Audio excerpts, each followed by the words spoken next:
Good morning, millennials, and welcome back to The Toast. Yeah, that's right. The one and only The Toast. The toast. The Toast. It's so crazy how my life revolves around bread, but Okay. it turns out that it always has, like, it's toast.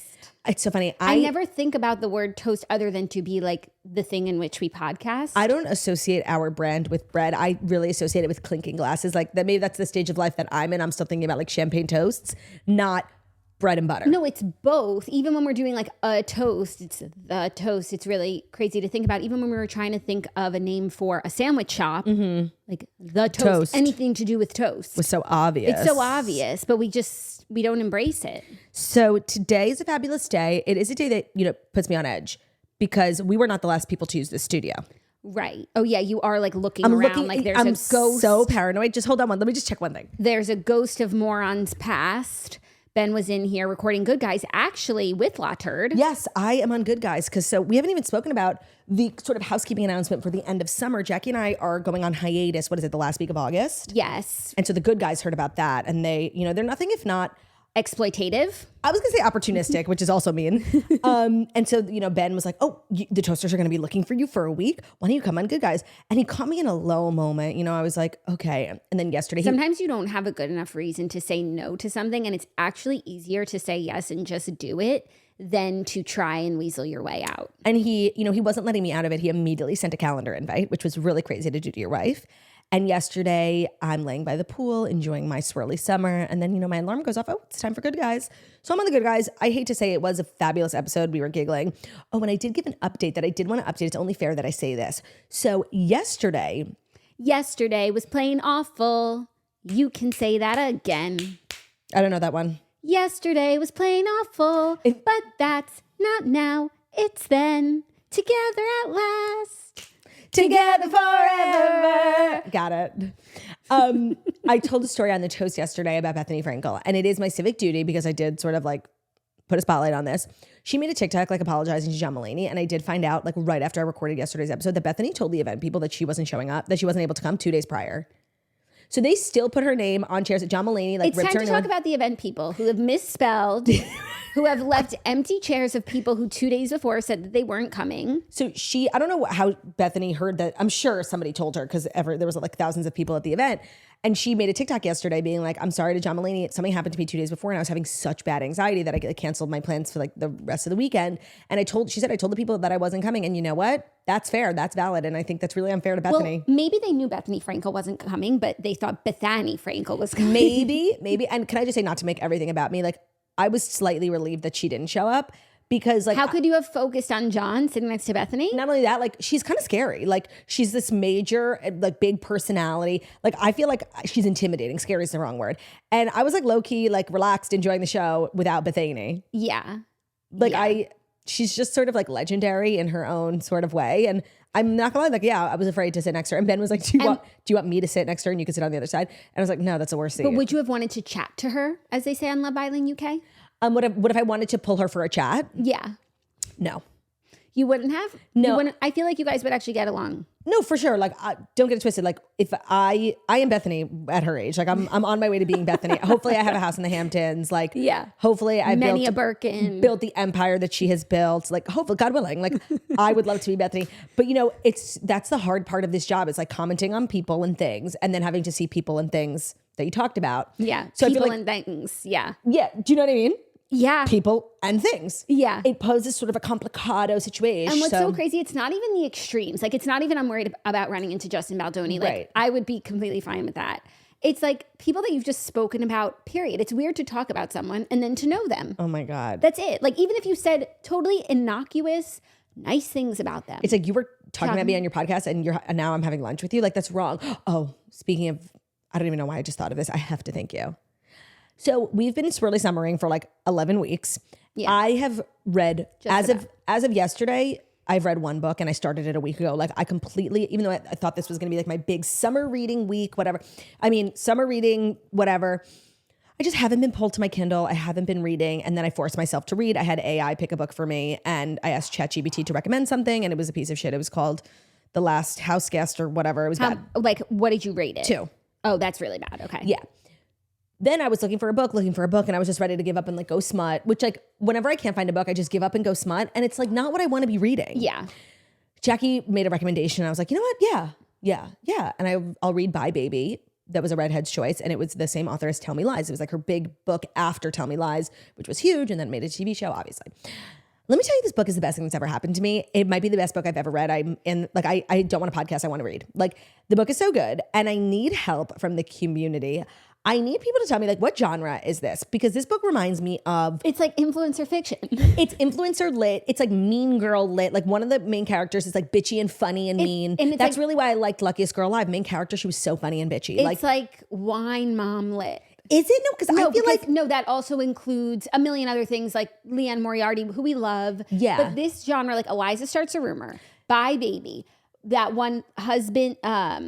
with the lipsticks on the cover, Hunting Wives. Yeah, this book reminds me... Bitchy mom lit. Influencer, because one of the girls is an influencer. Bitchy mom lit with an influencer in the mix. And I don't know the author's personal life, but like the way she totally nails like mom-fluencers, micro-influencers in New York, the rich women of New York, where they go, what they do, like the and casual. It's not so obvious. It's not like they're going to like the plaza, like what you think of when you think of like rich New York. It's very niche insider and also very current. Like if you read the book in a few years, those places might not even be open anymore. Yes, but like they're doing Core Power and Melissa Wood. Right. Like she it's really not like nailed Soul Cycle, which we all know. Everyone goes Equinox. to Soul Cycle. Like yeah, it's a very insider, and I love that. I'm so excited to see who gets name dropped next. Like next thing I know, she's gonna be listening to The Toast. Like it's very on point in the references. So we read Bye Baby for the redheads. Oh, and I cannot wait to listen to the redheads episode. We had a conversation about the references because some of the redheads did not like that, and surprisingly, Margot doesn't like it. Why? And I was like, but Margot, it's literally you go to Core Power, you go to these restaurants. She was like, it's too close to home. I think it's weird. I'm like, oh, I like it. I think it really sets the stage, and it really helps me picture these fabulous Gramercy young moms. And I'm not a mother, and I don't know the experience of becoming one, but I feel like she kind of nailed, because this is a person who's like so vapid, right? Cassie, the character, you go back in her childhood, she's like the worst, right? She breaks up with the guy because his house in Aspen was really small. Like she's super shallow. And that's not a person you would think is capable of like deep, like that. And she marries very rich. You think she would just like pawn her kid off on a nanny. But she, even before like the traumatic thing, she's such an involved, emotional, connected mom. I feel like she nailed what that experience is like too. Yeah, she is kind of shallow, Cassie, but like it's not one. No, not kind of. It's not one-dimensional like that, because it's not like she's shallow in all regards. There are levels of depth to her. I also liked in the beginning when Cassie's like going about her evening, she's like, I should just like hop onto stories and like update everyone. And they put in quotes like what she says. And it was like, hey guys, just popping on here. Just popping on. I got this amazing nightgown that I love. I just want to say goodnight. Like the way it was size written, up if you are. No, she nailed influencer culture. Some books, when they talk about influencers, it's so cringe. And it's like clearly lacking a knowledge on the subject. No, this girl, this author definitely has like an influencer in her life. Like just the way you talk and the way this association you have of your phone. Like it's really, I'm loving the book. It's like reinvigorated my love for reading. I've literally read 10 books this year, which sounds like a lot, but it's not. No, I'm in the same place. I've only read Red Hood's books this year. I just finished Love and Other Words by Christina Lauren. Which is probably one of my top 3 favorite books, and Jackie didn't like it. No, I didn't dislike it. I just didn't connect with it the way that you and Margot did, but I wanted to read another Christina Lauren book because we read Paradise Problem for the Redheads by Christina Lauren. I liked it a lot. You should read it. It's good. I didn't love it, but I was like, I want to read what people love about Christina Lauren. So I read Love and Other Words, and it was exactly right for the moment. A few days worth of reading. Great.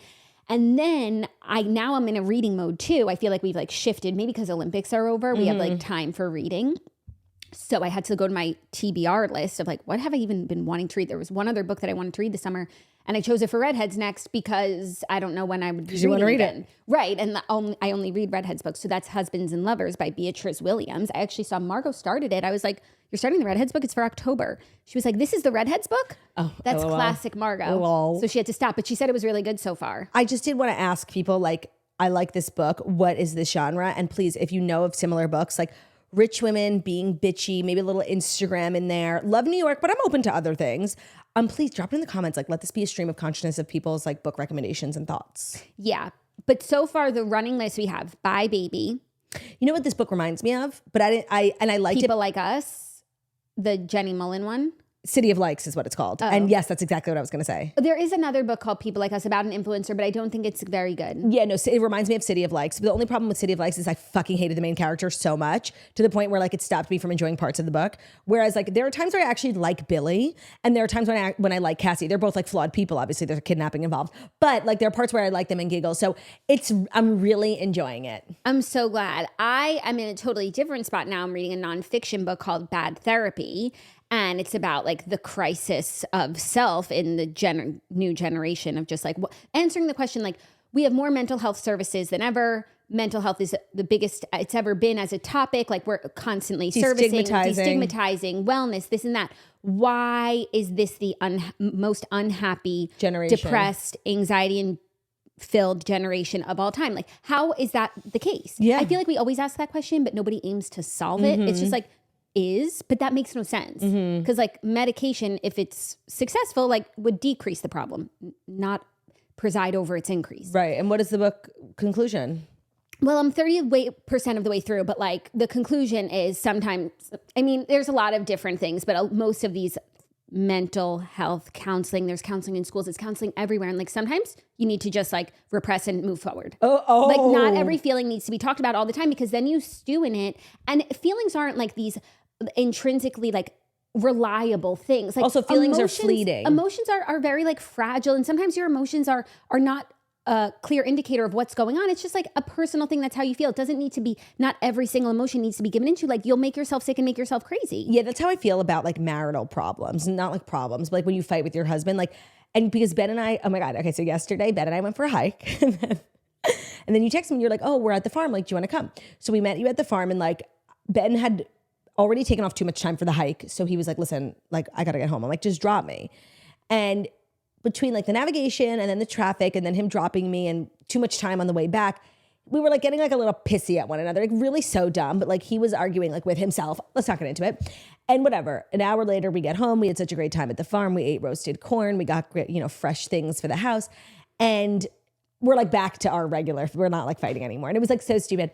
But he's like, listen, I just want to like clear up like what happened. I'm like, actually, what if we just didn't? Because unless you feel so strongly like about this argument in the context of our marriage, like this is one that I think we should just move on from. Like it was like high anxiety. I couldn't find the GPS. Yeah. You were stuck in traffic. It was just, Romeo was in the car being so fucking annoying. Like, what if we just chalk it up to like, stuff that happened that doesn't need to be talked about? And of course he was like, no, let me just say. I'm like, okay. But I just said like, not everything, like it's okay to swallow needs things. To be like dissected. It's not indicative of a larger issue. Like you're allowed to have a bad moment. Like sometimes like we're speaking different languages. Yeah. No, that literally happened to me last night. No, that happens all the time. And just like accepting, like this doesn't mean like this isn't an indictment on our marriage. It's just like, oh, we had a stressful moment. Okay, we're human beings. Yeah, no, and like a lot going on. Right. No, that's kind of like my new thing. Every time Ben speaks, and maybe it's just me silencing him, I'm like, before you talk, and I'll 100% listen, I promise.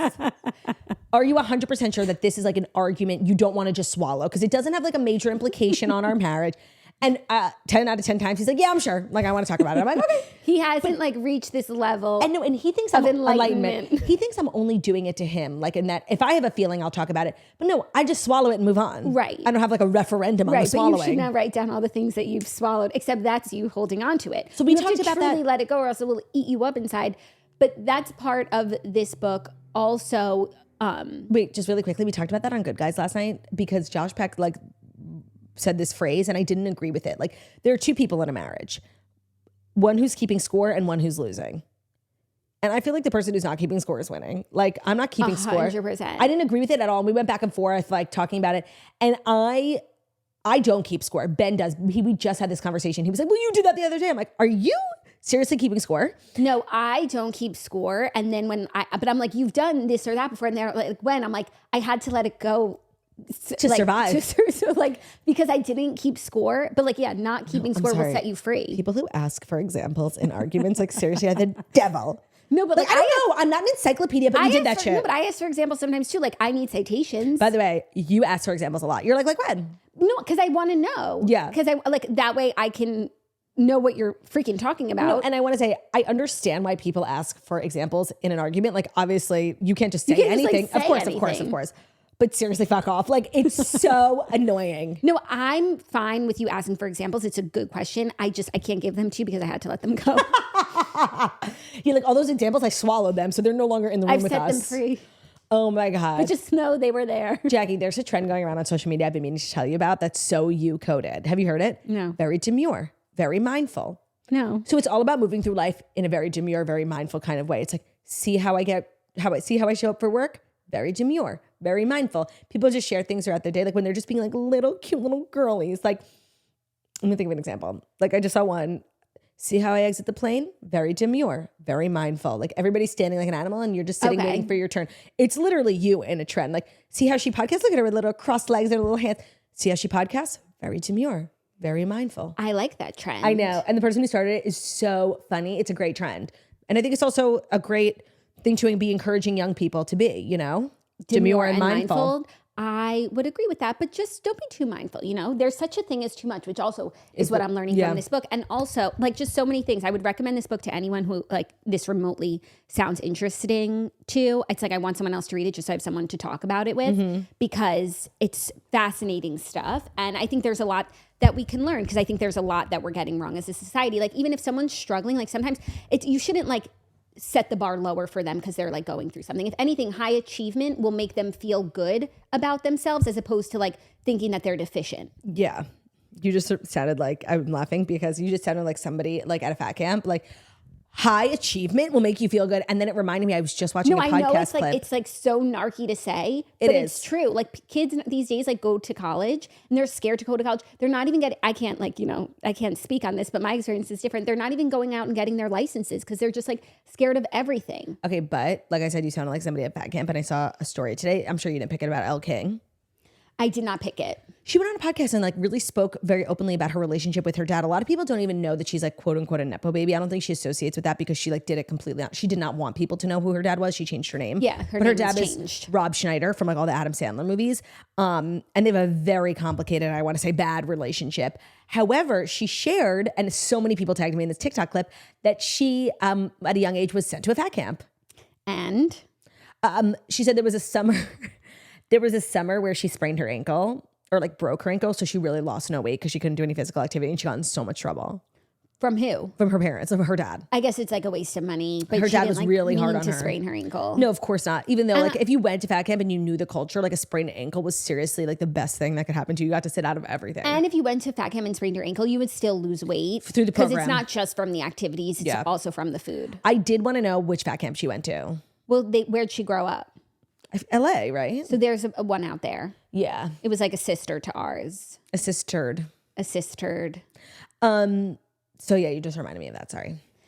So we're both on our reading grinds, couple of bookworms. What can I say? What are the vibes of the stories today? I actually didn't really... Random, but deeply interesting. Each one, like it's 5 that could have gone in any order probably. And each one is its own world. I would love to just put out there for episode titles, random but deeply interesting. That's so us. That is so us. Like today we're going to talk about like the craziest, dumbest things happening on the internet, but also like, are we over therapizing Generation Z? We are. That is the moral of the story. Like you don't always have to ask someone how they're doing because more often than that, that's a leading question that nobody's happy all the time. So and true. like when someone asks how you're doing, like you're inclined to like say, oh, well, you know, my foot hurts. Yeah. Like, Actually, my foot does hurt. And then like if you are stuck in that moment, like you're like, oh, I am in a bad way. Like today's going to be a bad day. And it can change the course of your day. Yes. And also like what they're doing in schools, the counselors. But Jackie, what you're they're talking not about, counseling. what you're talking about really feels a lot like mindfulness, right? Like mindfulness is a part of joy, like, and how your days can unfold. Yes. But like, you don't need to be mindful every minute of the day. Why don't you go do something and have fun? Yeah. And work at something and make yourself feel good about that. Totally. Yeah, I love that. I really do. You should read the book. It doesn't sound like of interest. Like now I'm getting to a point where like I feel like I got the point. Yeah. You know she's what I kind mean? of like harping on the topic. No, she's like showing all these different examples, which it's like, but I get it now. So I feel like anyone, even if they just read like the first 20%, would be like, oh, damn, okay. Okay. Yeah, so it's good stuff. I feel like we should dive in. Oh my God, how the time has just flown by. What did we even talk about? But we also started recording like a few minutes before we were ready. So that maybe was like 6 minutes. So no, it was 4. I checked. Oh, it was? Yeah. Oh, okay. Okay, cool. So now, without further ado, here are the Fast 5 stories that you need to know. And the Fast 5 stories that you need to know are brought to you by Liquid IV. The heat of summer is here, and your favorite summer treat could be giving you extraordinary hydration. Well, Liquid IV is here. They have refreshing summer flavors like popsicle firecracker, rainbow sherbet. They hit the spot when you need transformative hydrating relief all summer long. So you can indulge in hydration with electrolytes, essential vitamins, clinically tested nutrients from the #1 powered hydration brand in America, Liquid IV. Cool off this summer with the reimagined flavors from iconic treats like the rainbow sherbet and the popsicle firecracker. Or you can make your own Liquid IV popsicles, which is a very Olivia Oshry coded thing to do. You can find all your favorite flavors on their website, from acai berry, lemon lime, pina colada. Also choose from their line of sugar-free flavors like raspberry lemon, white peach, and green grape. You didn't hear it from me, but the sugar-free line is absolutely fabulous for a hangover. It really can just, chef's kiss, turn things around. So Liquid IV is powered by Live Hydroscience. One stick of 16 ounces of water will hydrate you better than just drinking water alone. It's got 3 times the electrolytes of the leading sports drink. It has 8 essential vitamins and nutrients. And as always, it's non-GMO, vegan, gluten-free, dairy-free, and soy-free. So indulge in hydration this summer with Liquid IV. Get 20% off your first order of Liquid IV when you go to liquidiv.com and use the code TOAST at checkout. That's 20% off your first order when you shop Better Hydration today using promo code TOAST at liquidiv.com.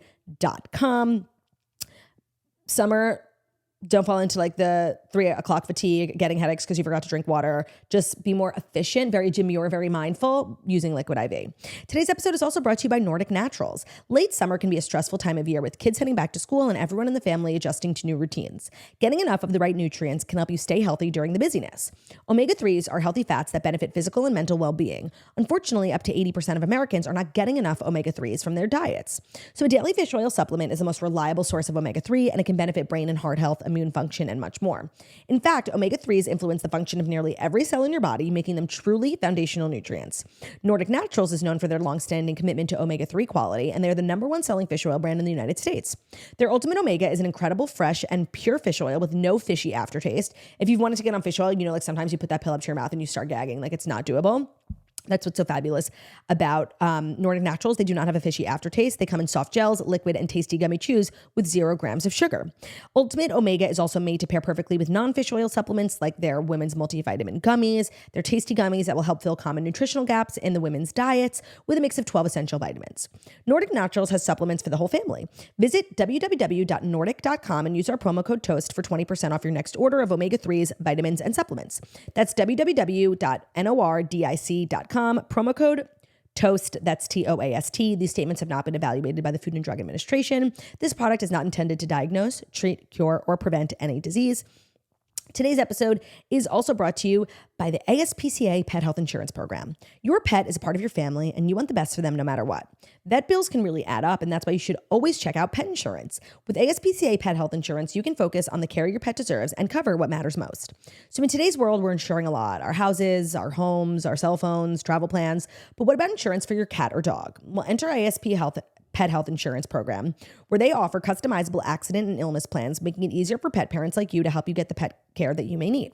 The ASPCA Pet Health Insurance Program has been around for over 18 years. They've helped more than 600,000 pets during that time. They allow you to customize your plan, helping ensure that your pet's plan is as unique as they are, because vet bills can really add up, especially when you're least expecting it. It's really simple.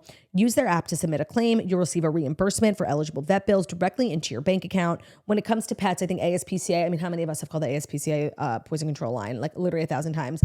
They are super trusted when it comes to our pets, and pet insurance is super important. So to explore coverage, visit aspcapetinsurance.com/toast. That's aspcapetinsurance.com/toast.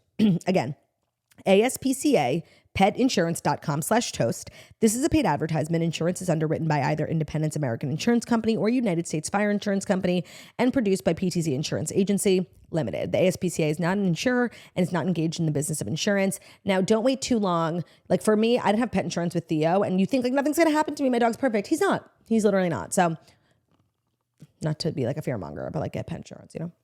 Thank you, Claude. You're welcome. Okay, our first story. Aaron Rodgers' epic family feud is revealed. I can't believe this story's in the news. Like there is a new book about Aaron Rodgers coming out. It is called, what's it called? Something, that Mystery of Aaron Rodgers. And his parents gave an interview for the book. Wait. So like literally, That's this so is messy. what it is. That is so messy. Aaron Rodgers stopped speaking with his parents in the winter of 2014 when his girlfriend, actress Olivia Munn, was living with him in Green Bay. Ed and Darla Rodgers had visited their middle child before an early December home game and enjoyed a pleasant conversation with the actress. They left town believing that there was no problems among them. Mm-hmm. Rodgers then played a dreadful game at Buffalo, posting a career worst 34.3 quarterback rating and a 21-13 defeat. According to sources, Olivia Munn called his parents that night and blindsided them with an angry rant about their plans to see Aaron again when the Packers played at Tampa Bay before Christmas, a game that the Rodgers family members planned to attend as part of a Disney World trip. The actress made it clear that she did not want her boyfriend's parents meeting them or attending the game. Ed and Darla explained that they had been attending Aaron's games since he was a kid and did not need her permission to continue doing so. She declined to comment for this book through a representative. Ed and Darla said that they did not make any disparaging remark that might have set her off. The only thing that Ed said was, quote, "You haven't been on the scene very long. You're just his girlfriend. We're his parents." I mean, that's like a harsh crazy thing to say. It's a harsh thing to say. Obviously, the mood was tense if he had to say that, but it's not an untrue statement. I don't know. But is Aaron involved with this book at all? No. So then Ed and Darla made the trip to Tampa Bay to see the game. They did not see their son, according to sources. He later sent an email. God, Ed and Darla. I thought you were saying Ed and Darla. I'm like, is that the writer of the book? No, the parents. Oh, okay. Ed and Darla. Aaron later sent an email Darla. to family members that effectively said, "Don't attack the woman that I love." Then the book goes on to talk about all the other people that he's cut out of his life. At some point, he's just a cutter-outer. Got it. Okay. Classic. And at the same time, Olivia Munn did not help her own cause. The Christmas gifts that Ed and Darla had sent to their son and his girlfriend, rather than regift them to someone else or offer them up for charity, Munn insulted her boyfriend's parents by rejecting the presents. She wasn't interested in accepting any gestures of appreciation from them and sending them back to the Rodgers home. Okay, I just want to say, like, family fights, like in-laws, those types of fights, like, are so deep, right? And they're so crazy. And I really cannot come to any sort of conclusion hearing from just one side of the family, because there's Ed and Darla's side of the story, there's Olivia Munn's side of the story, and the truth is somewhere in the middle, right? Yeah. So this is how they perceived it, but to me, this story makes no sense, and there's clearly like a little bit of context missing.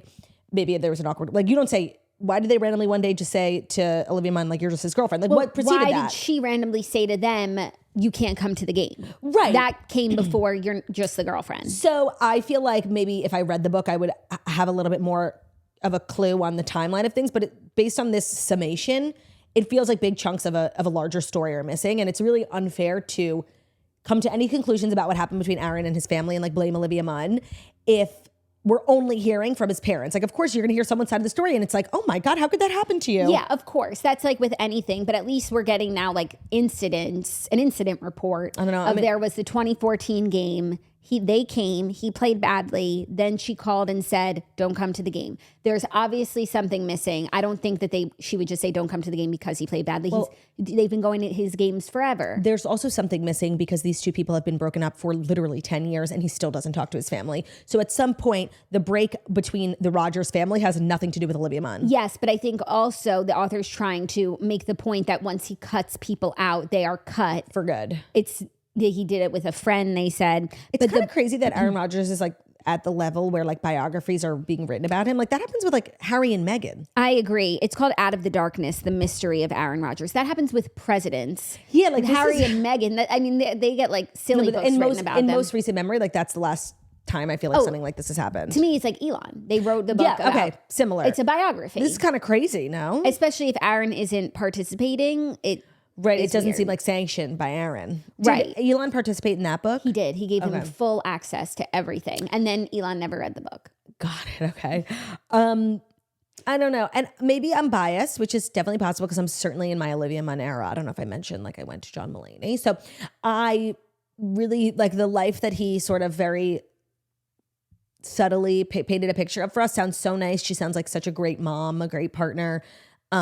Like she's really funny, like all the jokes he was making. Like, I don't know, I don't see it. I'm not seeing it. But you don't think also, I like bits and pieces of everyone in this story. So I am struggling to point a finger, but I never think it's just one person. But I also see the other side where it's like the Rodgers family is a happy family. I know. And everyone they're all tight. They're all tight. They all get along. Like that mom raised 3 successful boys who are like high functioning, good, decent people from what we see. Like, why isn't he connected with that family? No, and it's really, no, you're right, because my line of thinking, I said this yesterday about It Ends With Us, like everybody's cool except one person. Well, the villain is that one person. That's how I generally feel. And I would say like it's a 99% accurate theory. Like, yes, but then I think there's also a degree that we can't understand, which is like the fame and how that might, I mean, we can understand. No, but by the way, no, it's fame in a sector that like all your other brothers are also trying to get into, right? Like Jordan Rodgers was a college football player and like he, I think would admit he had like a bit of a failed NFL career. I think the other brother is also involved in football somehow. Yeah, so when one person reaches like an elite level of the thing you're all striving for, like, does that make it weird? Yeah. So also they're all involved in fitness. The book talks about with Ed being a sports chiropractor on staff at Whole Body Fitness, where Aaron trained next door to Ed's office, and with Luke using his brother's image to sell sports-themed t-shirts for his apparel company, and with Jordan, a former Vanderbilt star, following in Aaron's quarterbacking footsteps. Munn had this to say about when she was talking about it on Andy Cohen's SiriusXM radio show about the Rodgers. Andy's always getting the answers. About the Rodgers family dynamic. This is what she said, quote, "I do believe that family and fame and success can be really complicated if their dreams are connected to your success. Their work has a direct connection to what he does. At the end of the day, there's a lot of complications. I don't think either side of the road is clean, but I do think it's not okay when you try to stand on someone's shoulders and then throw dirt in their face, which is what I think they did with him." Oh, damn. Okay, so you know what? And then Ed to that said, she just made stuff up to make herself look good. She said this family was dysfunctional before she met Aaron, which is bull. "We were going to all of his games. We were staying at his house. We had a great relationship. Nothing bad was going on." Darla said, "I can think about showbiz families like that, like the Kardashians, climb all over each other for fame and stuff like that. They don't do that. That's not our family. Nobody did that." Okay. Not you throwing the Kardashians under the bus, first of all. Second of all, that also, you just reminded me, yes, my theory of like, if, 6 people say this person's bad, like I'm always inclined to go with the 6 people.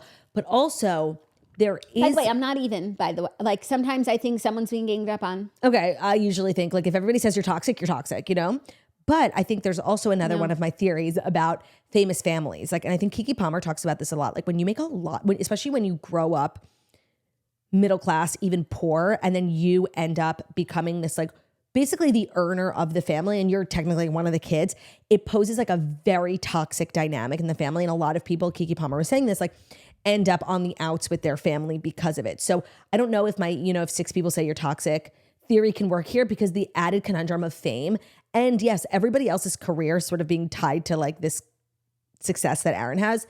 It's complicated. This is something I'll never truly understand, but this is also like, when people like, go no contact with their families, right? Like you and your husband don't talk to the mother-in-law because they're toxic. Like if you talk to the mother-in-law, you'll see her side 1000%. If you talk to the daughter-in-law, you'll see her side 1000%. Yeah. Like, I don't know. This is something I don't think there's a clear cut answer on. I completely agree. And I think that the fact that they spoke to this author in such a detailed way is a demerit in their column. I agree. Like publicly, like Olivia Munn Aaron has never spoke publicly about them because that's his family. Olivia Munn has, but she's not related to them directly and they're literally not even together anymore. To speak on record about your son, like that to me, it is a demerit because it speaks to something in your nature. Like even if you don't talk to your kid, right? And I don't know what that's like. That must be so hard. You still love them, right? Yeah. And as a parent, like your gut is always going to be to protect them no matter what, even if you haven't spoken to them in 15 years, like you watch them from afar and I'm sure you're proud of him, whatever. To go on record and speak like permanently, like in a book, that's wild. That's really wild. Yeah. And super detailed. They talk about how he bought them a house. They always wanted to live next to their good friends, the Rubies and Chico. Oh, they go into. So when the property opened up next to them on Donald Drive, Aaron bought it for his parents as a surprise for $330,000. Like, and built the house for them on top of the land for more than $1 million. Like very, very detailed. It's not taking the high road. No, that's really tacky. And the name of the book, Out of the Darkness, The Mystery of Aaron Rodgers, like, and he looks a little like he's got a grumpy face on the cover. Yeah.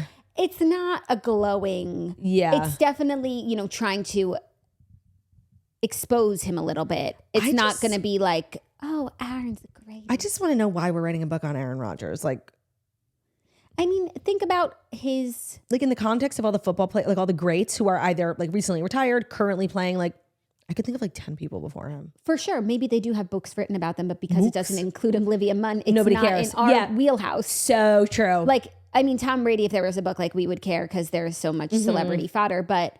Thing about Olivia Munn is like she stays winning. She is happy. She is healthy. She's a mom. She's living in Orange County. I don't think she leaves her fucking house. Like she's fine.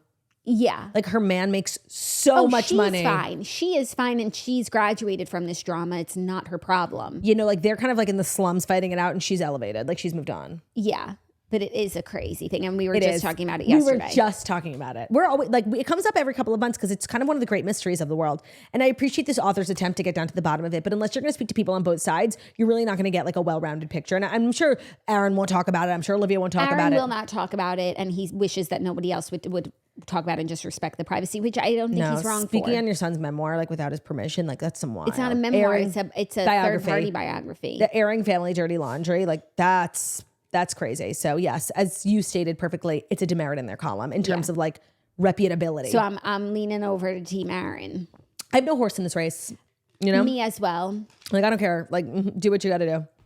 I have no horse in this race, but now just looking at it, I don't know. I think he needs Shailene now more than ever. I think he needs Shailene now more than ever. I completely agree. Somebody call Shailene. Beep, beep, boop, boop. Somebody call Shailene Woodley. Aaron Rodgers has a book of tickets piece. Whoa. Next up, Kylie Jenner is gracing the cover of British Vogue for their September issue. She's the first Kardashian to be on the cover of British Vogue, which she was pretty excited about and shocked by. She didn't know that. She thought for sure Kendall had done it. And she's talking about motherhood, fashion, family, and dating on the DL. So this piece is really centered around the fact that she is a fashion darling these days. They followed her at Paris Fashion Week. And we've been seeing that over the last 2 years, ever since she had Air, that she's really been like hitting the fashion weeks, you know, dress Schiaparelli, like very much fashion couture, girly, swirly. But not only that, the way that they reference her in the article for so many years, it was like the lipstick mogul, the lip kit, whatever, legend. And every time they referred to her in this article, they referred to her as the, you know, the clothing maker. Yeah, they didn't even know how to refer to her. There was one point where they were, it's like seriously, the reality star / beauty mogul / mother / fashion week bombshell / auspice of society's downfall. Literally, the Kylie Cosmetics were not in the room with us. Like, there was no conversation about it, no update. Like, and I know once you offload a company to like a major conglomerate, like it's no longer your thing. Like nobody asks Bobbi Brown about Bobbi Brown makeup. She hasn't been a part of the company for 10 years. But Kylie's still like a 50% owner of the company. Like she still has a huge financial stake in it. Yeah. But this article was more so about her as a person, not even the businesses. Yeah. But even just the way they referenced her was like, it was a clear positioning to me, trying to make her out to be more now as like a clothing guru. Like she's referenced more Kai than Kylie Cosmetics. Yeah. Which was interesting. Because, well, it makes sense for Kylie. I think Kai probably needs more promo. Lifting. And the place to promote Kai would be in a fashion magazine. Yeah. You know, it is British Vogue.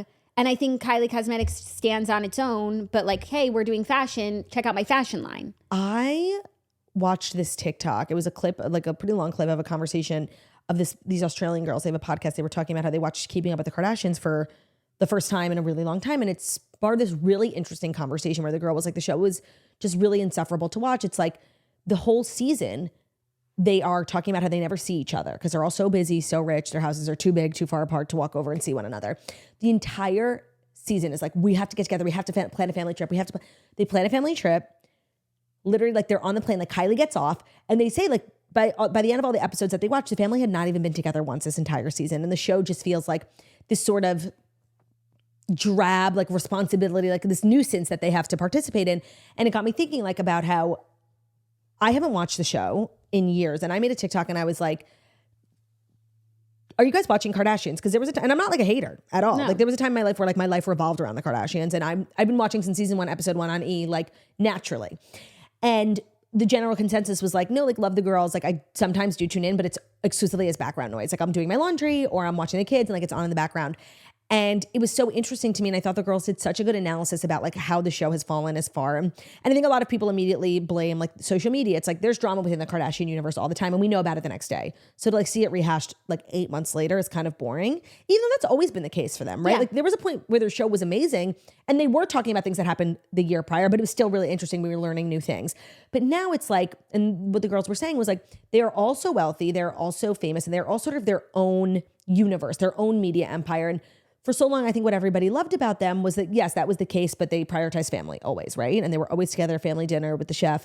And like that has that has gone, and they almost like dislike each other. And that's the vibe that comes off in the show. And I found it so shocking. And I haven't seen the show, so I can't speak for myself, but everyone was sort of agreeing that that's the vibe of the show recently. Do you watch it? I do watch it. I like catch up in bursts. Right. And like that, among other things, is a feeling that I've had. But I also find that it's like phony storylines. Like them just having like stupid conversations or storylines, which is what they did on old Kardashians. But you would think that now like they don't need to do stuff like that, and their show could be whatever they want it to be. Also, reality TV has changed. Like when their old show was on, like you could get away with those sort of plot lines. Like we were all new to reality TV. Now we're so clugged. Like you have to really be serving. Like, yeah, and I do feel like the best part of the show in the past and what it would be best right now is when they are a family. Like that's why people loved them. No, I don't even need goofy, silly, like them hitting each other or wrestling. Like I love just that. being together, having dinner, and the fact that they can't get together to do that. But it does also make sense, and that is the circle of life when people grow up and have kids. Yeah. You see your family less, but their job is to get together. So why can't they do family dinner all together? Yeah. It would be good for the show, and it's good. Their kids are always together. Yeah. And I recognize that everyone's really busy, but is it really that hard to like find one day for dinner? Even if plan it 6 months out. Yeah, and I do feel like we're at this inflection point. But I agree that people don't seem to like each other. This season, apparently, Kim and Khloe are beefing, which definitely would chip away from the show because their relationship has been like so amazing over the last few years that like, and while everyone is kind of like moving on from the show, they have been holding they've been it like down. Growing together. Yeah, that is shocking. And I just feel like, and I felt this way for a while, we are at this inflection point with the Kardashians where they are at a level now where they will always be famous and they will always be rich, but they aren't interesting and they're not relevant, which I don't think makes them unhappy, especially Kylie. Like Kylie is a very complicated relationship. I think if anyone were to be bothered by this, like it would be Kim. I think Kourtney doesn't mind at all. I think she probably prefers it this way. Same with Kylie. Like they've made their money, they live their life. All they care about is like, you know, staying home and being moms. And the show has never been germane to Kylie's business. She's been off of it for years. Yeah. I don't know. And they're always like sharing like these graphics, like #1 most global watched Hulu show. Like there's no way. No, I think anyone can make any metric work for them. Yeah. You know, #1 most global watched Hulu show among women 18 to 35. In the contiguous US. Right. Globally. Right. It's so true. Metrics are fake. I don't think those are lies, but like they could get so specific that like, of course you're the #1 most docu-series for women, like executive produced by women. True. So that makes sense. But maybe also at a certain point, it makes sense for them to have their own shows. Like if Kim had her own show about her world, because she has so much going on, but that would just be sad, but the natural course of life, I guess. But it just shouldn't have to be that way for them because they get to write their own script. And the privilege of being so wealthy is being able to put family first, right? Like spend every night with your kids. The thing is though, they can spend their time how they want. Most of it, like they still have to work, but they have free time. They don't want to spend their time together. That's like therein lies the issue. What's coming through? Because if they wanted to, they would. You know, Kylie's still with Stas. She's got time for Stas. So, I mean, Nat and Liv with Kim. Right. Lala. Right. Chloe and Malik. Right. It's so true. If you wanted to, you would. Yeah. I don't know where we go from here, like with the Kardashians. And it's so funny how the landscape of media has changed so much since the time that they've been famous, right? But they've always done this TV show, but the TV show hasn't changed. And like the world has. No, the TV show changed when they went to Hulu. Like it is different. It's really produced, yeah. It's very much docuseries. It also, each episode is a commercial for one of their brands, which I don't mind if it's good and interesting. Same. I remember when Chloe was doing like the Good Squad auditions, like that's interesting to me. I would love to know how that works. I feel like the last episode I watched, I went to watch the season premiere of the new season. I wound up watching last season's season premiere and I was like, I feel like I saw this before. I was like, maybe I saw it on Instagram because like Kim was doing a panel and she ripped her skirt and she was sitting there with her butt out and like she was like freaking out. I'm like, I don't care. Yeah. Like you don't have another skirt. Yeah. It's boo-hoo. And like, it's not like it was it was like a latex skirt and a black blazer. Like you don't have a backup outfit. Yeah. And I'm supposed to have my panties in a twist. For you. Yeah. Like I don't care. I don't know where we go from here. She owns a clothing line. So true. And I'm not a hater. Like I can't stress that enough. Like I've long been an apologist. Yeah. So and I think Kylie's, back to the story, I apologize for the tangent. Kylie, I think, is of the current, and I think everybody has their own experience with each of the girls. Like you go through your eras. I feel like you're definitely in your Kylie era. And Kourtney. I was going to say, I think a lot of people are having like a Kourtney redemption era. I like, seriously, she was ahead of her time. She was ahead of her time. And you know what? A lot of the things that she used to complain about the family, where we would all be like, oh my God, stop. you're kind of seeing that reflected in this new show, right? Yes, but also she was ahead of her time in the sense that like she, ever since she had kids, she became like granola crunchy, and it was like, oh, Courtney. She literally makes sourdough, like avocado smoothie, which I don't do that, but like becoming a mom changed me too. And maybe other people who had their first children around the same time that she did really related to her journey. But now I'm like, oh, I'm such a Courtney, and that's like really a natural progression for a lot of women. Well, that's the other thing about the Kardashians that people don't realize. Like even in their prime in terms of like fame and relevance, they were always a lot older than their fans. Like I think a lot of people were always surprised when they read the ages of the girls. I mean, this is when I'm talking about like the height of the E! Show. They've always been, and they were attractive to people like us. They're 10 years older than us. Yeah. So they're sort of experiencing things not really at the same time as their fans. I don't think other 40-year-old women like are obsessed with the Kardashians. It's like 30-year-olds like us. Yeah.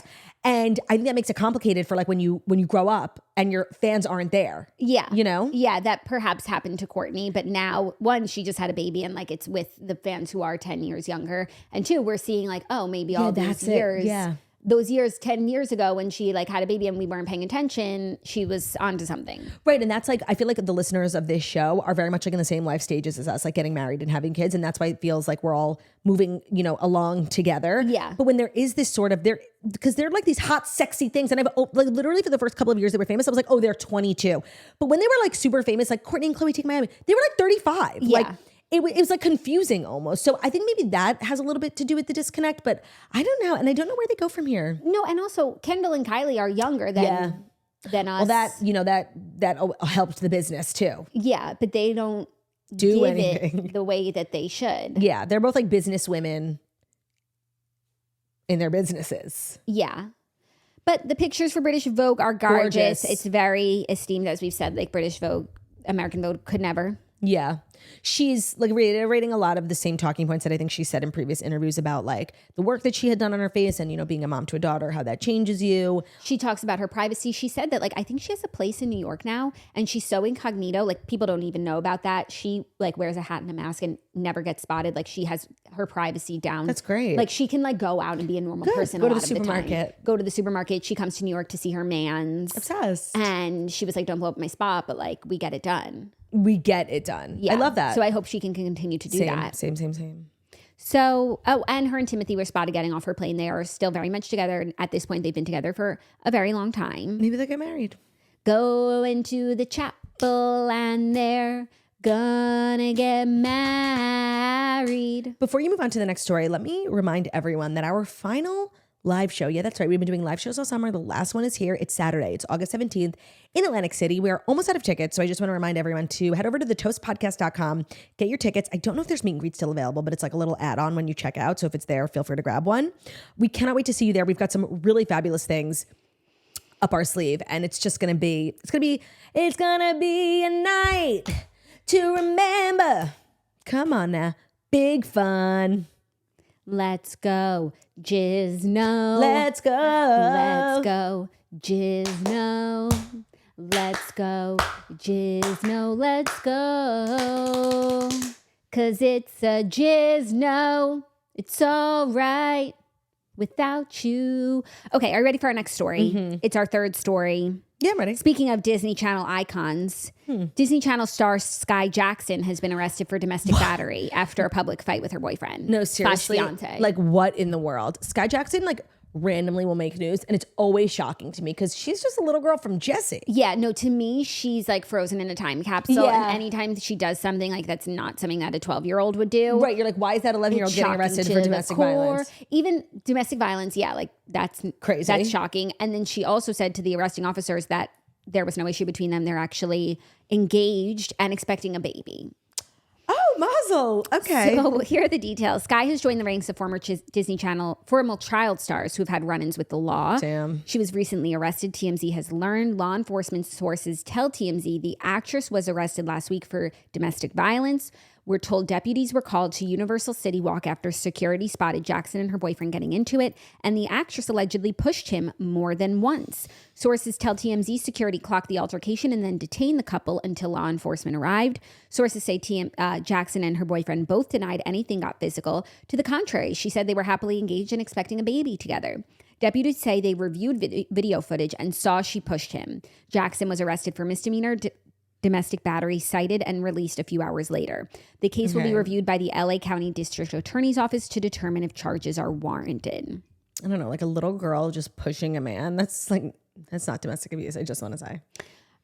Well, I just want to say, like, for a woman to domestically abuse a man, like, sorry, gender roles are what they are. Like, we are different than men. Like, it has, like, I'm sorry, like, you don't know. We don't know anything about her man. Like, maybe he's smaller than her. It sounds like one little shove. Do you know how small Skai Jackson is? I know, but he could be smaller than her. I don't know.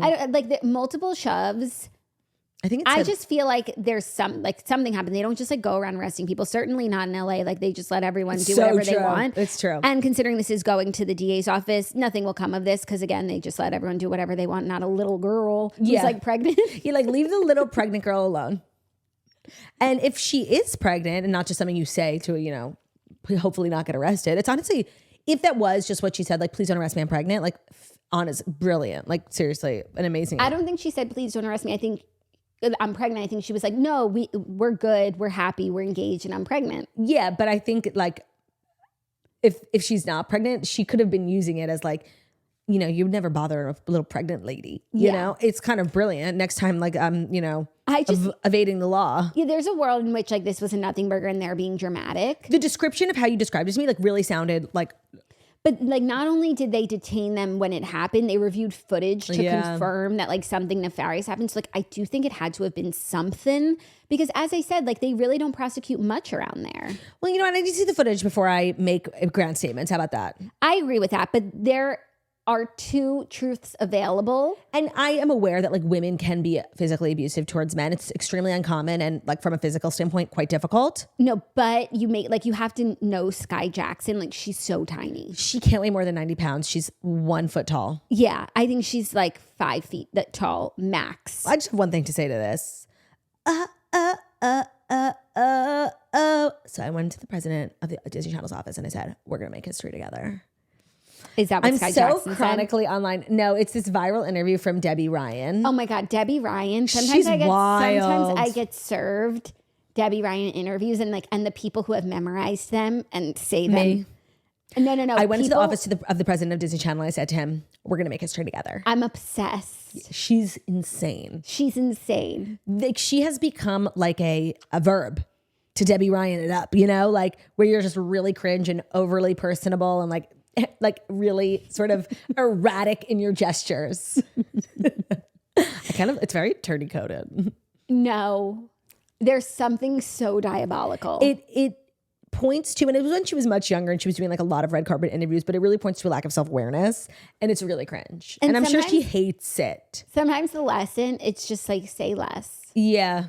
Yeah, I like that. It's always a good takeaway. Leave a little mystery like Aaron Rodgers. Anyway, Skai Jackson is 5'2". I don't know what's next here, but if she is expecting Mazel Tov, and I hope that, you know, you and your mans can work it out on the remix. Can work it out. Before we keep going, let me let you know that today's episode is brought to you by Peloton, which is so perfect because Jackie and I have really been enjoying the Peloton tread that is set up in the gym in this house. And we both have used the Peloton app for like treadmill runs, walks, hikes, but never on the actual tread itself. Yeah, it was a treat. Let me tell you, it's a game changer. That screen is huge. It's gorgeous. It's huge. So it's your run, your way, all in your terms. This summer with Peloton, you can define what it means to be a runner. So as you know, running is like a new part of my life. I really enjoy it, but it's very intimidating. And when I went to Peloton, that's how I got started before I started running with a coach or anything. They have these like guided walk/runs, and it really helps you realize not everyone can just wake up and run. Like we're doing walking for a minute, running for a song, and it's really helpful to do those sort of intervals. That's what they're called. So whether you have a Peloton tread or you can just download the app and use any Peloton at like your gym. They have a range of classes from pop runs, walk and talks. You can define what it means to be a runner. They accommodate you with a variety of classes, different lengths, different music. You can only run for 5, 10, 15 minutes. You can do, 30-minute long ones. They have workouts for everyone from guided runs to walks and hikes. They also have Pilates, strength classes for the gym if you want to do arm workouts. You can choose how to move, so push at your pace with their expert level instructors and find something that fits for you. Call yourself a runner with Peloton at onepeloton.com/running. That's ONE Peloton, PELOTON.com/running. Thank you, Peloton, for sponsoring today's episode. Today's episode, I'm going to pass over to Jackie, is also brought to you by Little Spoon. Thank you, Turdy. Yes, I'm so excited to let you know that today's episode is brought to you by Little Spoon, which is a one-stop shop for healthy, easy mealtime and snack time for your baby, toddler, and big kid, or, a big adult who wants to snack with the kids. And it's delivered right to your door.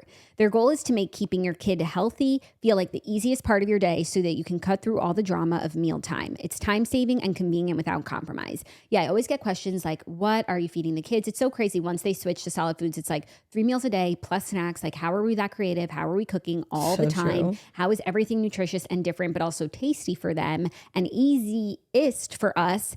And the answer to that question is Little Spoon. So they have baby blends, which is fresh organic baby food from single ingredients to multi-textured purees to take the stress out of starting solids. They have pouches, which the kids know and love. They also have puffs, which are great for snack. They're made with 6 organic ingredients. They have biteables, which are great for that transition period to table early finger food meals that are cut to size to promote easy self-feeding and healthy, balanced, free of artificial junk food. So yeah, there's so many different variables when kids are eating. One, purees, what's in them, let's get the best ones and the easiest ones. But then that transition period of moving on to solids can be really hard. Little Spoon literally has food for every single stage. And then once you have a grown child, they have plates, smoothies, lunchers. Did I mention it all comes right to my door? So flexible, so easy, and everything stores right in the fridge and freezer. I pick the menu and change up what I order every time. The price is right. The quality is unmatched. I love it. The kids love it. We all love it. The aunties love it. A huge win-win-win for our family, and it can be yours. Simplify your kiddos' mealtime with 50% off your first order. Go to littlespoon.com/toast50 and enter our code toast50 at checkout to get 50% off your first Little Spoon order. Thank you, Jacqueline Follet. Thank you, Turdy Foal. You're welcome. Our next story, some interesting news. So one of Taylor Swift's Your Ex-Man is engaged. Okay. And normally you're like, why would we care what Conor Kennedy's getting into? So Conor Kennedy is engaged to a Brazilian singer, Giulia B. Happy for him, Mazel Tov. No, like genuinely, who cares? Nobody. But in the headline, also let me know, Conor Kennedy, which we knew he was a Kennedy, Taylor Swift's ex-man. Of course. The house. Yeah, Holiday House. He's RFK's son. Now, I didn't know that. Now, RFK is kind of like a blind spot in my knowledge. I don't really know much about him. And whatever. But there's 2 interesting facts about him. At first, there was only just one, and that's the fact that his wife is Larry David's wife from... They share a wife, and Cheryl Hines. And the mom from RV, my favorite Robin Williams movie. And the movie. mom from Suburgatory, my favorite one-season wonder show. So to me, that was always been like a really fun fact about him. Like, he's a Kennedy, whatever, he's running for president, and like he's married to the lady from Curb Your Enthusiasm. Now, things are getting interesting. He shared dinner meals with Miss Taylor Swift. Okay, but he's not Conor Kennedy's. She's not Conor Kennedy's mom, is she? Cheryl Hines? No. Right. She's like a second wife. She's a new wife. Okay. Yeah. She's like, but he would be. I mean, he's not going to win. I guess I didn't even think about Cheryl Hines as his stepmom. Right. And he's not going to win, but like he would technically be like a Jenna Bush Hager if Robert F. Kennedy was the president. Yes. Right? He would be my date with the Brazilian singer. Right. That is so interesting to me. Yeah. I mean, I don't know how long and how deep Taylor's relate. Do you think she was having dinner with his parents? I mean, she was writing songs about his grandmother, RFK's mom. She was writing songs about his grandmother. She bought the house next door because she loves the family. And she loved that location so much. Like, I don't think she was staying at the family house, like, without the family that often. No, and there's a lot of speculation that Taylor is going to come out soon and endorse Kamala, but I think a lot of people are not realizing she's probably going to endorse her friend, RFK. I think people don't realize that she has a close relationship with another candidate. By the way, that kind of throws a wrench in the whole thing. And I think in all of her relationship with Conor Kennedy, like, it was never about him. It was always about the family. But like, all the songs she wrote on Red, like, about like the lore of the family. I think she was very much enchanted by it. And I think Robert was a part of that. Yeah, she was definitely focused on like the Kennedy of it all more so than the Conor. There was a lot there. Which is, I mean, I said, oh my, what a marvelous tune. And it's like Bobby Kennedy and Ethel Kennedy. Yeah, she definitely like went down a rabbit hole of like reading books and watching movies about that time period and that family once she became like a small part of it.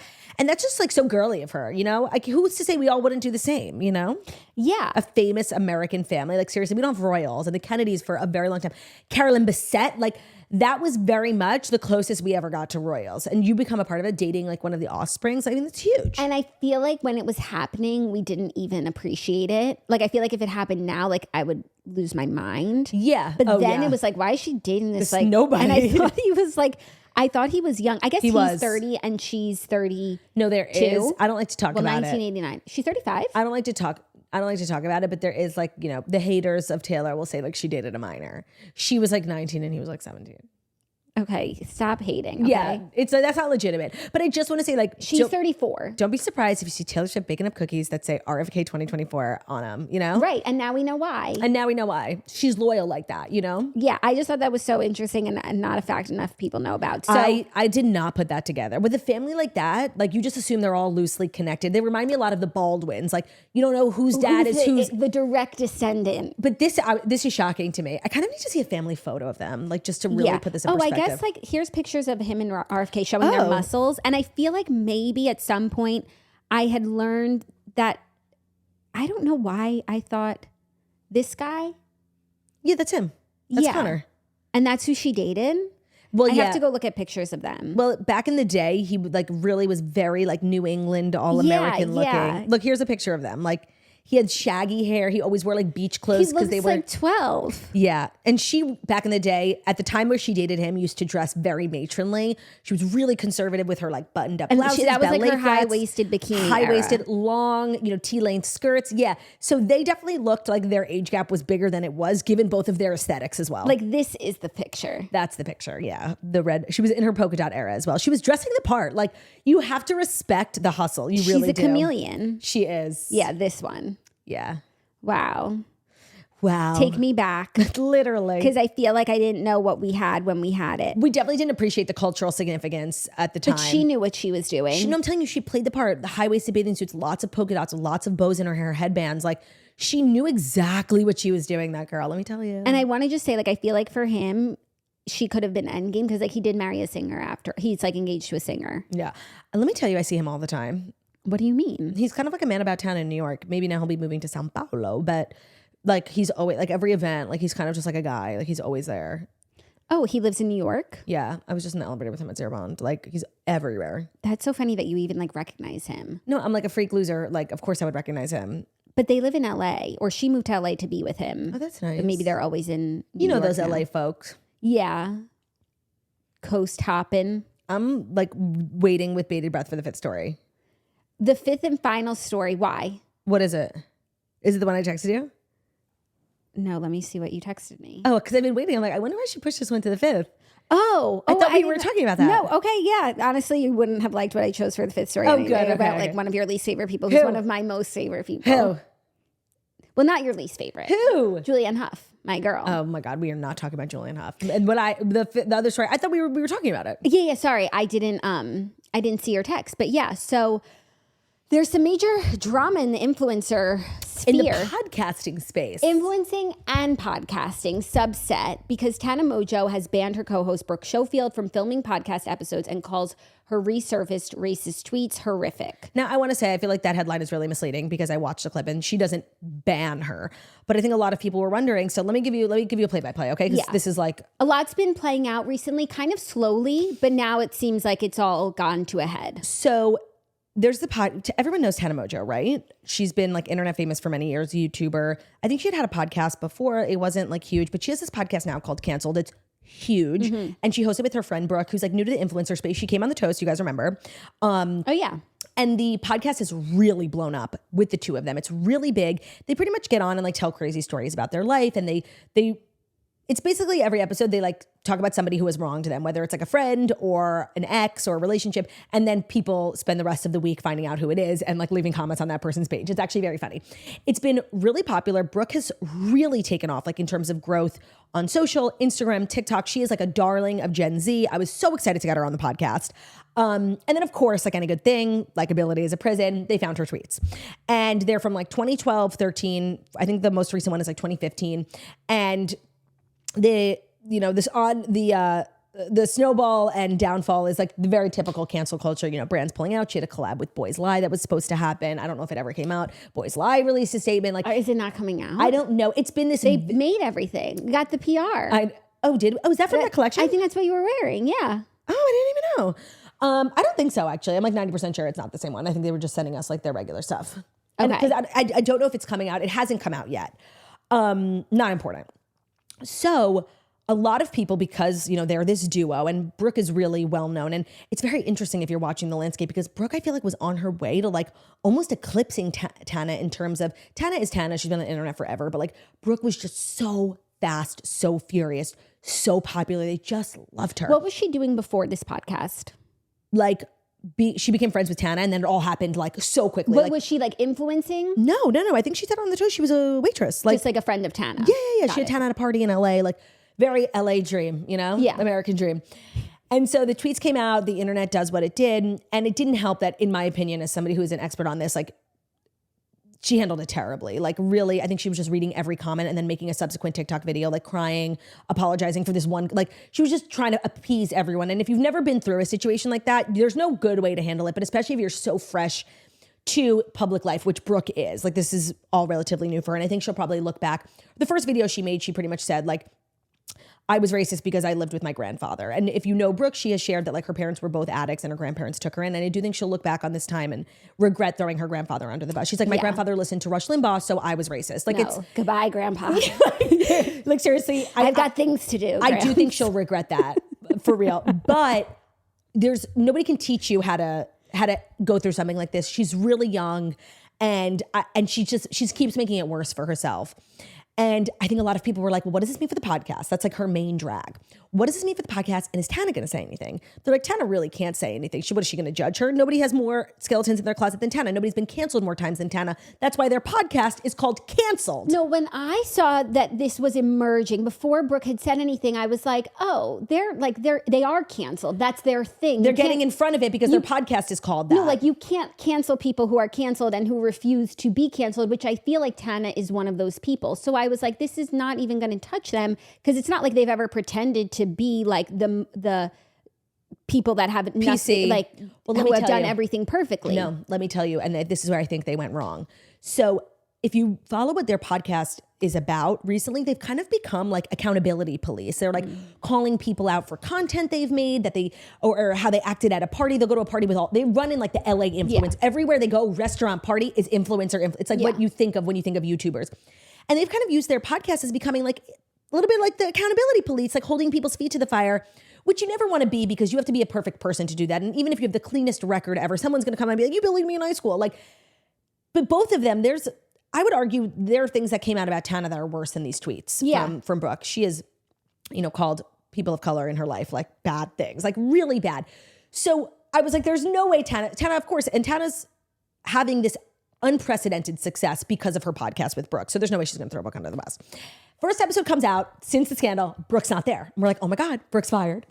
Brooke is not fired, by the way. And I think that's what's misleading. People saw the clips and they're like, oh, she's off. I think Tana said, I encourage Brooke to take time off. She basically said like Brooke's tweets were horrendous. She condemns them. She like threw her friend under the bus, even though, she gave her the listen and learn. She said unironically, like she's listening and growing when this was from 2012. Like, she hit her with the LNL. She hit her with the LNL. And it was just so ironic, A, coming from somebody who has worse things to apologize for, and B, coming from somebody with the name Canceled in their podcast. Like, I thought that they had named it Canceled. I'm like, that's kind of brilliant strategically, because they're taking their power back. The nature of talking is that you're going to say something on this podcast that's going to get you canceled, but it's the Canceled podcast. You can't cancel the Canceled podcast.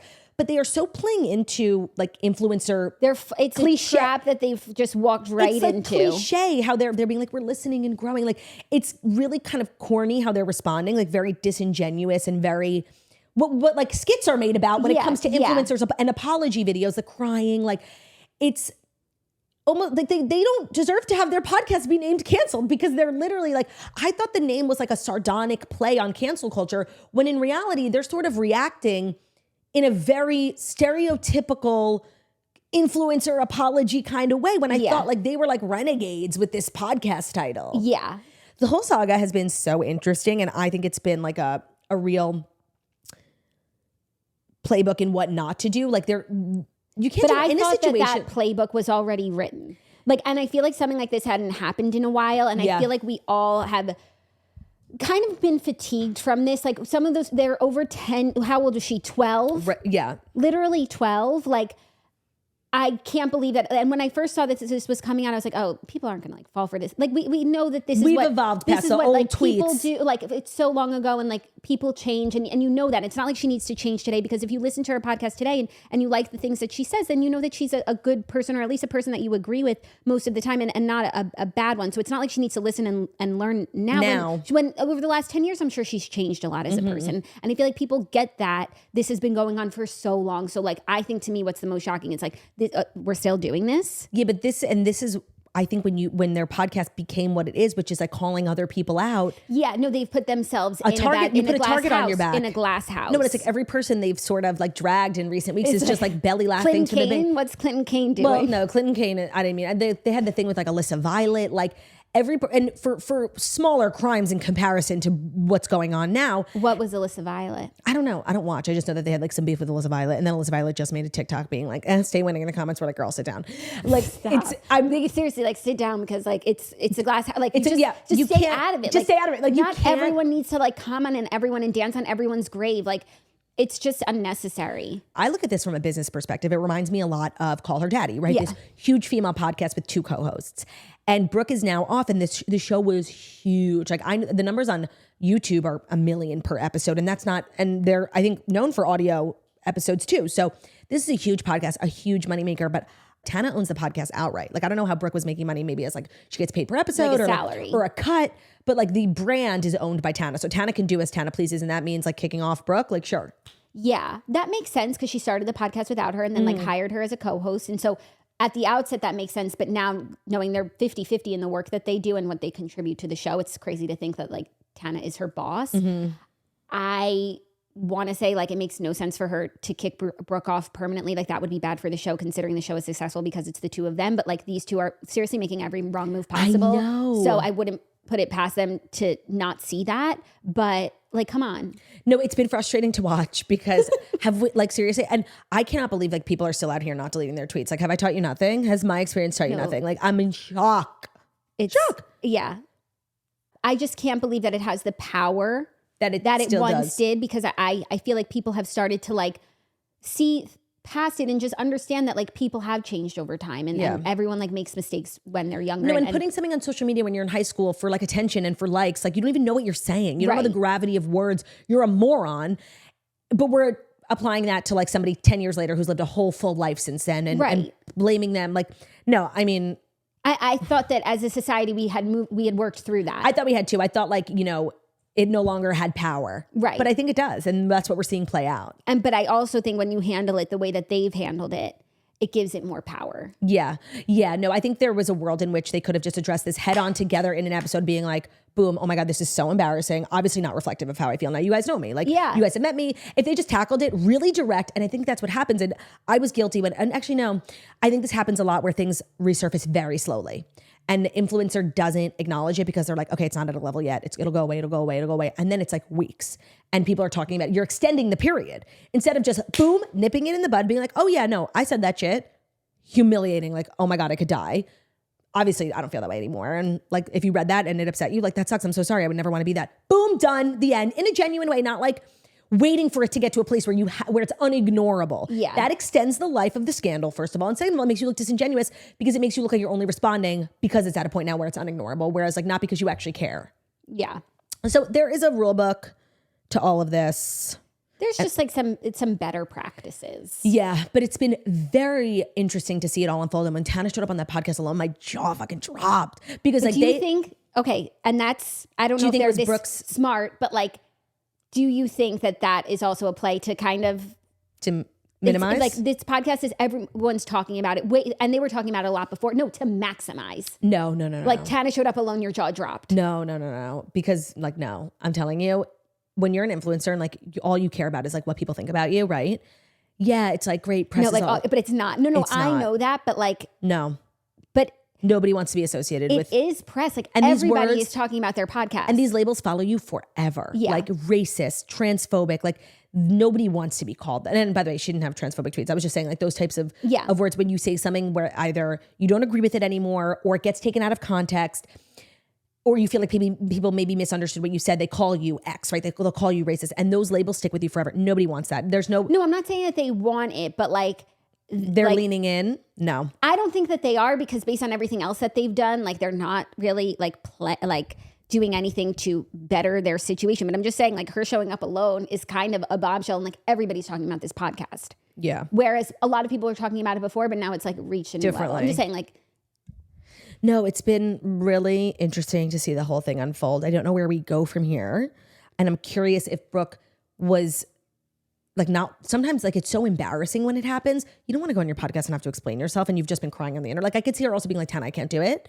Like, I don't know if Tana's like throwing her under the bus with Brooke's approval, or just throwing her under the bus being like, girl, get away from me with that stank. I have no idea. I have no idea. Dynamic, like who they are. And they're relatively new friends, you know? It's not like, you know, they're friends. I'll take a bullet for you. Right. Like, it's like, loyal. No, go with grandpa. Yeah, no, right. I don't know where we go from here.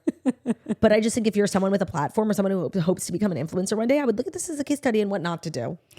Yeah. But I can't even think of anybody. And that's the thing also, when your audience is female focused, like your cancellations, whether it's something big or small, they get dragged out more. Like, women participate more in cancel culture than men do. And that's why when you think of all the crazy things men say on their podcast, or men, you know, how many men who have old tweets that you know of? You don't. And I'm sure they do have old tweets. They just don't get resurfaced as much. Yeah. And they're super young, right? Like, right. Very. And I don't know how old Tana is. I feel like she's similar age to me, but their audience is very YouTube, TikTok, Gen Z. Yeah. Yes. So maybe for all of them, like, this is the first time it's happening that they're seeing something like this. First through the wall is the bloodiest. Yeah. Yeah.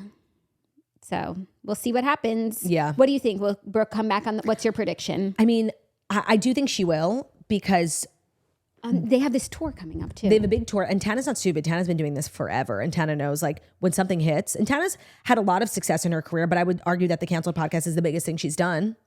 Really? Yeah. Like, bigger than her OnlyFans and her agency?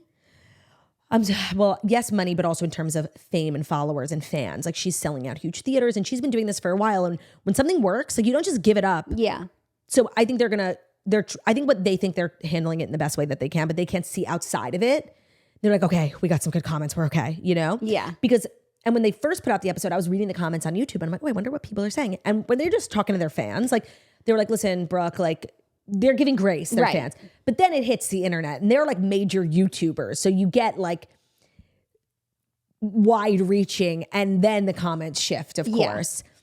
No, I don't know. To me, like, these situations are so fascinating, because you always want to see like what works and what doesn't. And I just don't think attempting to make a million different videos for every different person who's offended is going to work. You know, you have to be genuine, and you have to, like, you just have to say. She's probably genuine, but it like, the people who are going to forgive you, and the people who aren't, like, there's nothing you can say. Yeah. No, and they're, when, first of all, she's very young, and when you were experiencing for the first time, like, this is Tana. At this point, Tana's used to, you know, but when you're new to it and it happens to you for the first time, like, you will do anything. Yeah. You will say anything. Mm-hmm. You are so scared. You are so embarrassed, and you don't give a fuck. You just want to fix it. And you just want to, you think like, okay, I'll make this video and it'll be better. But people just sort of, who participate in things like this are unrelenting in their mad and their hatred of you. So you just, there's really nothing you can say to those people, but you keep making those videos for those them. People, and it's futile, and it's not going to end how you think. Yeah. So it's a terrible spot to be in. I do not envy these girls in any way. Like, seriously. And I mean this, good luck. Good luck. It's interesting. It adds another dynamic too, because if anything like that ever happened to us, like, we're stuck together, right? Like, we're bound by blood. Yeah. These two girls are not. That there's even a choice of like, will they or won't they? I actually think them having a tour is a good thing, because I think Brooke has to come. People bought tickets to see Brooke too. Like, it's false advertising if Brooke isn't there. Yeah. No, and I think Brooke is just as popular as Tana. It's not like, I think sometimes like there's like everybody likes one person. I feel like, you know, everybody like loves you and hates me. Like, no, I'm kidding. No, I'm kidding. But like, I think that does happen with podcasters, where it's like one star, and like, no, or 50% of the audience, or roughly half, like, relates to one person. If you have two like different personalities, that's how it should be. No, I think like up until recently, like, it was like the Brooke show with Clinton Kane, and kind of Tana took a backseat. Yeah, in the last few weeks, it's been the Brooke show, Clinton Kane. And I think a lot of the success is from like Brooke sort of like bleeding out and the things that she shares. So it's interesting to watch people who have a choice to either stay together. Like, we don't have that choice. So I know if it ever happened. And it's unbelievably ironic that this is all happening under the umbrella of the Canceled podcast. No, and I thought people who wore that badge like an honor would handle this so differently. That's been the most surprising part. I completely agree. Yeah. So yeah, that's that. That's what's going on the internet. Yeah, that's what's going on the internet. What day? Their podcast drops on Wednesday, Tuesdays. Today's Tuesday. No, this new thing just came out I feel like it came out on like Sunday. Let me see. When do their episodes come out? I will be watching like what they do next because like cancel culture is one of my like hobbies in terms of I don't participate, but I find it really interesting to like see how things get handled. Okay, so their most recent one without August 1st. 2 days ago, Monday. Wait, I'm seeing August 1st as the last one, and today's August 13th. Where are you looking? On their podcast. Oh, okay. Oh, they didn't put on podcast responding to Brooke's tweets. That was 2 days ago. And that was a video. That wasn't a podcast episode. That's weird. And then their last podcast episode is August 1st. 12 days ago, Leo from Love Island. Right, when they do a weekly podcast. So it should have been August 9th. Oh, so they delayed. I guess. Interesting. No, I'm telling you. And it's easy to like speak from, like they're doing it wrong. You really don't know what the fuck to do in situations like that. Like it feels like seriously the only thing going on in the world. And it's like the weight of the world. You're like, what the fuck? Like it's horrible. Like I would wish it on my worst enemy. That's how bad it is. Yeah. So that's our show. That's what's going on in the interwebs and in the world of the Kennedys and the Mongeaus. Kennedys and Mongeaus. I like that for a title. Okay. Like not random, but deeply interesting. That's also good. But the Kennedys and the Mongeaus, that's literally what we spoke about today. Or honestly, the Kardashians and the Mongeaus. And the Kennedys. The Kennedys, the Kardashians, and the Mongeaus. We'll work on it. It's a working title, work in progress. American royalty. Thank you guys so much for listening to the Just Monday Morning Show. We deliver the fast stories you need to know more about writing YouTube.